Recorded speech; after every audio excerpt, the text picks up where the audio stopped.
Cricket की बात कर लेते हैं और पाकिस्तान का आजकल टाइम बहुत अच्छा चल रहा है क्योंकि हम अच्छा परफॉर्म कर रहे हैं और जीतते जा रहे हैं, तो इसके बारे में बात करते हैं। श्रीलंका के खिलाफ वनडे सीरीज में क्लीन स्वीप कर लिया पाकिस्तान ने, बड़ा अच्छा खेल लिया। उसके बाद अब 6 मुल्की सीरीज जो है उसका भी आगाज हो चुका है और क्या ही जबरदस्त और शानदार किस्म का आगाज किया पाकिस्तान ने। जिम्बाब्वे को भी शिकस्त दे दी है 5 विकेटों से और जिम्बाब्वे की जानिब से 148 रन बनाए गए थे जिसमें हदफ का ताक़ुब करते हुए पाकिस्तान ने आखिरी ओवर में 4 गेंदें पहले ही ये जो है ना पूरा कर लिया। उसमें कंट्रीब्यूट जो सबसे ज्यादा किया है वो है फखर जमान, जिन पर पाकिस्तान की टीम काफी रिलाय भी कर रही होती है। 44 रन उन्होंने स्कोर किए। फिर उस्मान खान उन्होंने 37 रन, वो नॉट आउट रहे। मोहम्मद नवाज उन्होंने 20 अहम रन बनाए। अब ये जो मैं बात कर रही हूँ 3 खिलाड़ियों की, ये टॉप ऑर्डर नहीं है, ये मिडिल और लोअर मिडिल ऑर्डर है और इन्होंने आकर परफॉर्म किया है। हमारा जो टॉप ऑर्डर है एक मरतबा फिर से वो फेल हुआ, इस पर भी हम बात करेंगे कि क्या प्रॉब्लम चल रहा है हमारी जो टॉप ऑर्डर है उसके साथ, वो क्यों परफॉर्म नहीं कर रहा। खास तौर पर ओपनर्स की अगर हम बात करें, अच्छा हमारा स्टार्ट क्यों नहीं हो पा रहा, हमारी गलतियां क्या है। ऑल्दो कि हम जीत गए हैं पहला मैच, लेकिन जिम्बाब्वे जैसी टीम के साथ आप 4 बॉल्स पहले जाकर अपना जो टारगेट है उसको पूरा कर रहे हैं या आप जीत रहे हैं, तो ये कंसर्न ज़रूर है पाकिस्तान के लिए। इसी पर बात करने के लिए हमें ज्वाइन किया साबिक क्रिकेटर हैं तौसीफ अहमद साहब उन्होंने। तो तौसीफ साहब, आई होप आप बिल्कुल ठीक होंगे। ये अल्लाह का शुक्र है, जीत रहे हैं तो खुशी नजर आ रही है सबके चेहरों पे ही। तौसीफ साहब, लेकिन जिस तरह से जीते हैं कल, चलें थोड़ी सी बात कर लेते हैं परफॉर्मेंस पे। हम सबको खुशी है कि पाकिस्तान जीता है, पूरी तरह से नहीं होने देंगे। श्रीलंका को भी हराया है हमने अच्छे तरीके से, लेकिन कल वाला जो मैच है मुझे थोड़े से उस पर तहफ़्फ़ुज़ात है। हमारा जो टॉप ऑर्डर है खास तौर पर उसको लेकर आपको, चलें ओवरऑल एनालाइज पहले कर लेते हैं। आपको कैसी लगी पाकिस्तान की परफॉर्मेंस? देखिए, परफॉर्मेंस जीते हैं, बस ये है। अब टेक्निकली उस पर बात करेंगे। आपने खुद बता दिया है कि जो 2-3 प्लेयर हैं नीचे, फखर है या दूसरे प्लेयर हैं, उन्होंने रन बनाए। तो आपको ये भी बता दूं, ऊपर के ऑर्डर वाले उन्होंने रन नहीं बनाए, तो ये जो जिन्होंने रन्स बनाए ये भी ऊपर के ऑर्डर पे ही खेलते हैं, फखर जमान। और जाहिर वो नीचे चले गए और आके, जबकि उनकी वो जगह नहीं है। मैं आपसे यही पूछने वाली थी कि जगह कॉम्प्रोमाइज हुई फखर जमान की। एक तो उनको शफल करना, उनको जगह पे ना खिलाना, ये कैसा फैसला है? ठीक है वो कल चल गए हैं, लेकिन हर बार वो अपनी पोजीशन से हट के या अपने नंबर से हट के क्या परफॉर्म कर पाएंगे अगर यही ऑर्डर रहा? भाई देखिए, वो मजबूर है, वो कहते हैं जी मुझे जहाँ चाहे खिला लो, हालांकि उनका नंबर नहीं है। हम लोग सेटल नहीं कर पा रहे हैं ना। सेटल करने के लिए कुछ कोशिशें हम कर रहे हैं किसी और के लिए, तो वो सेटल नहीं हो रहा है। जैसे कि कप्तान साहब खुद 4 नंबर पे आ गए, वो 4 नंबर पे खेलने वाले तो है नहीं। 4 नंबर पे तो फखर आ रहे थे। आप ये कहेंगे कि जी हम थोड़ा देख रहे हैं, देखने का टाइम तो आपका निकल गया, बहुत आगे चले गए। अब हमें करने का टाइम है कि हम क्या करेंगे। क्या सलमान अली आगा को हम क्या वो एडजस्ट होना चाह रहे हैं, क्योंकि उनकी बैटिंग तो काम नहीं कर रही है, वो कप्तानी की वजह से खेल रहे हैं, सारा कुछ है। तो वो सब चीजें हमें देखनी पड़ेंगी। और ठीक है, हम जीते हैं, बहुत अच्छा। और आपकी गोशगुजार ये करूं कि ये जो टीम है, ठीक है, ये फॉर्मेट ऐसा है, कोई भी कुछ कर सकता है, बट ये आप देखें, ये रैंकिंग में 12वें नंबर पे है। श्रीलंका 8वें नंबर पे है और आप 7वें नंबर पे हैं। तो 12वें नंबर की टीम ने आपको बहुत टफ टाइम दिया। आप कहेंगे खेल में होता है, नहीं भाई, ऐसा नहीं होता। और वो होमवर्क करके आए। हमारी बारी में जब कह रहे हैं जी बॉल ऐसा हो रहा था, वैसा हो रहा था, उनकी बारी में तो कुछ भी नहीं हो रहा था।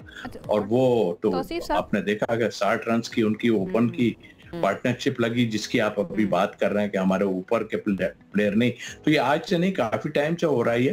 तो ये सेटल कैसे करेंगे, ये अब इनको सोचना है। और तैयारी तो जब भी पूछो कहते हैं एक्सपेरिमेंट करके देख रहे हैं, तजुर्बा करके देख रहे हैं कौन नहीं, अब एक्सपेरिमेंट क्या एक्सपेरिमेंट है यार, कितना एक्सपेरिमेंट कर रहे हैं। आगे वर्ल्ड कप जो है सर पर आकर खड़ा हुआ है। आपको क्या लग रहा है कि क्या वाकई में इनको कोई टैलेंट उस तरह से मिल नहीं रहा, या फिर कैपेबिलिटी की कमी है, या टैलेंट की कमी है? मसला है क्या? देखिए, जब से हम सिलेक्शन कमेटी से जब हटे थे, 30-35 लड़के हमने ए टीम के साथ खिलाए थे, जो कि अभी शाहीन जैसे खेल रही है, इस तरह खिलाए थे।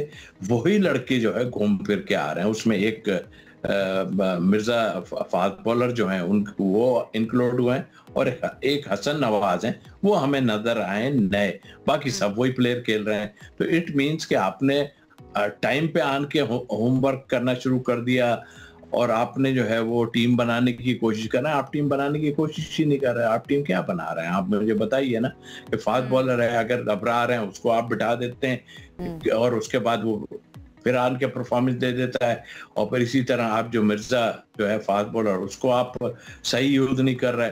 तो आई मीन के बैटिंग ऑर्डर में भी और बॉलिंग में भी आप जो है वो मुख्तलिफ वो एक्सपेरिमेंट कर रहे हैं। एक्सपेरिमेंट का टाइम निकल गया। बॉलिंग में, क्योंकि आपने जिस तरह खुद भी शुरू में बात की कि 60 रन की पार्टनरशिप हमने बनने दी और हमसे कोई विकेट नहीं निकली, वही वाली बात कि 12वें नंबर की जो टीम है रैंकिंग में, उसकी आप पहले 60 रन में विकेट ही नहीं ले पा रहे और रन बनते चले जा रहे हैं। वहां पर क्या प्रॉब्लम आई बॉलर्स को? प्रॉब्लम तो यही है कि आप ठीक बॉलिंग नहीं कर रहे हैं। उन्होंने वो जो करके आए थे होमवर्क या सीखने की बात और ये सब वो लोग करके आए थे।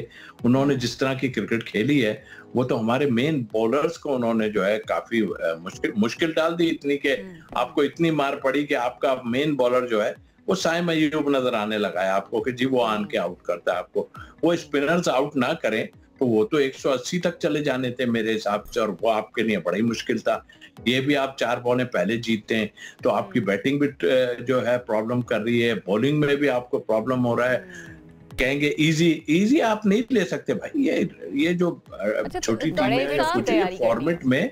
तौसीफ साहब, ये जो सीनियर खिलाड़ी हैं राइट नाउ हमारे टीम के अंदर, हमें बाबर आजम नजर आता है कि वनडे में उन्होंने कुछ अच्छा परफॉर्म किया श्रीलंका के साथ जो हुई है, लेकिन T20 में आते फिर वो 0 पर आउट हो गई। ये फॉर्मेट का पसंदीदा रिकॉर्ड भी तो रिकॉर्ड तोड़ दिया शायद आफरीदी साहब का 0 पर आउट होने का। तो ये जो आपको नजर आ रहा है फॉर्मेट चेंज बाबर आजम के लिए, इसके ऊपर आपकी राय चाहूंगी। और दूसरा ये पाकिस्तान राइजिंग जो टैलेंट है, राइजिंग स्टार जो है एशिया कप का ये चैंपियनशिप, उसके अंदर बड़ा अच्छा परफॉर्म कर रहा है, उस पर भी जरा कमेंट कर दीजिए। देखिए कंसिस्टेंसी तो हमें कहीं भी किसी में नजर नहीं आ रहा। आप बाबर को लेके आए, बहुत शुरू से आवाम भी कह रही थी और सिलेक्शन कमेटी ने भी पहले ही कर दिया था और ये कोच साहब ने कह दिया था कि बाबर फिर उसके बाद एकदम खामोशी हो गई क्योंकि उनकी परफॉर्मेंस अच्छी नहीं थी। अब वो कहने पे ले आए कि साउथ अफ्रीका के खिलाफ रन किए हैं और ये आप ले आए, और फिर आपके रिमार्क्स ये आ रहे हैं सबके कि भाई अब सीनियर की बहुत जरूरत है हमें। तो भाई जूनियर को आपने चांस कहाँ दिए हैं जो उनके एबिलिटी को आप देख सकें। और फिर जहां तक आपने शाहीन की बात की, उसमें प्लेयर हैं, पहले भी टीमें बनती रही हैं, एक्चुअल ऐसा नहीं है, लेकिन वो फिर बाद में गायब हो जाते हैं। आप कहते हो लाते हो सिर्फ इंडिया को हराया आपने तो हमें बहुत कुछ हो गया, हमारे साथ ये कर दिया, हमने ये कर दिया। इंडिया को हराने के बाद हम भी कहते हैं जी इंडिया को हराया, सारे गुना धुल जाते हैं जब हम इंडिया को गुना हमारे धुल जाते हैं। वो फिर खेल तो नहीं रहता, वो तो हमारा जज्बाती मसला बन जाता है इंडिया के जज्बाती। बस तो हमारे भी प्लेयरों ने सोच लिया कि जब भी इंडिया आए तो उसको हराओ, बस सारे गुना धुल जाएंगे, बाकी उनसे हारते रहो, चाहे 15 नंबर की टीम हो या कहीं इंडिया से नहीं, हम इंडिया को हमारे जज्बात से खेल जाते हैं। पिछले कुछ अरसे में तो हमने यही देखा है। अच्छा तौसीफ साहब, ओपनिंग पेयर की मैं बात करी थी, मैं आखिरी सवाल आपसे करूंगी आपकी नजर में, क्योंकि हमारे पास ओपनर्स, अब साइम भी एज एन ओपनर ही खेलते हैं, साहबजादा फरहान भी हमारे पास ओपनर है, फिर फखर जमान की जो पोजीशन हम कॉम्प्रोमाइज कर रहे हैं वो भी एज एन ओपनर ही है। तो आपको क्या लगता है बेहतरीन ओपनिंग पेयर होना कौन सा चाहिए? देखिए परफॉर्मेंस तो आप अगर देखें तो साइम अय्यूब तो मुझे तीनों फॉर्मेट में लगते हैं कि वो थोड़ा सा उनको बस देखना पड़ेगा कि किस तरह जो है जल्दबाजी ना करें। वो तो तीनों फॉर्मेट में और वो अटैकिंग प्लेयर। इसी तरह साहबजादा फरहान का भी है, लेकिन साहबजादा फरहान 20-25 करते हैं और टक से आउट हो जाते हैं। इसी तरह मैंने फखर को भी देखा था पीछे ऊपर जब आन के बैटिंग की थी, वो भी करते हैं। भाई अगर लंबा खेल गए हो तो आप 100 की तरफ चले जाओ ना। 100 का हिस्सा जो है, 3 फिगर जो है वो आपको दुनिया में बहुत वो देंगे। लेकिन आप इतनी जल्दबाजी करते हो, जैसे ही 2 ऊपर से आउट हुए, आपने बात की ओपनर्स की, साइम अय्यूब तो मेरे हिसाब से मुझे दिखाई देते हैं।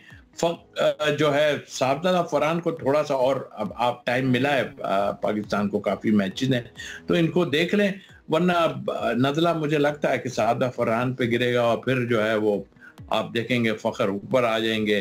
पहले वनडे में उनको डाल दिया कि जी ये वनडे खेलना है और अजीब अजीब काम कर रहा है भाई। वो 20 का प्लेयर है, वो वहाँ खेलता है। वहाँ सदाकत जो है वो बड़ा अच्छा परफॉर्म कर रहे हैं एशिया कप राइजिंग स्टार में, उसके ऊपर आपका कमेंट में चाहूंगी। देखिए अच्छा खेल रहे हैं, जूनियर लेवल पे अच्छा खेल रहे हैं, सब अपनी जगह। यहाँ एक प्रेशर होता है, वो बहुत बड़ा प्रेशर होता है, और जब इस टीम में आदमी आता है तो आपको पता है बिग गन 7 होती हैं जिनके नंबरों पे जाना होता है उससे वो जो है ऐसी गुरी मारते हैं कि भाई क्या आ गए हो तुम, अच्छा मेरी जगह लेना चाहते हो, मैं बताता हूँ कि तो हमारे ये प्रॉब्लम ज्यादा है, मार्क्स ज्यादा है। बिल्कुल बहुत अच्छा प्लेयर है, लेकिन एक चीज है कि अभी थोड़ा सा टाइम लगेगा उनको दूसरी क्रिकेट खेलने दें।